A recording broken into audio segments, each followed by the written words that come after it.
Beijing electric vehicle and Canadian parts maker Magna International are setting up 2 joint ventures to make new energy vehicles and carry out contract manufacturing in the world's largest auto market.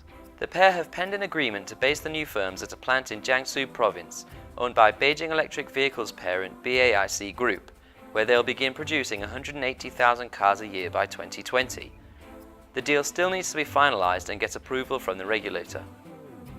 Many of the world's biggest car markets are looking to prohibit the sale or manufacture of fossil fuel vehicles within the next 20 or so years, which has prompted car makers around the globe to gain a foothold in the electric vehicle sector. Global NEV sales grew 58% annually to more than 1.2 million last year, and that could soar to 1.9 million in 2018. As well as being the world's biggest car market, China is also home to the biggest NEV sector worldwide, even after reducing government subsidies. It was one of the fastest growers in the first quarter this year, more than doubling sales from last year's first 3 months to 132,000, a typically quiet period for the country. Ontario-based Magna only has one other venture outside North America. That's a firm in Austria through which it makes cars for the likes of BMW and Jaguar Land Rover.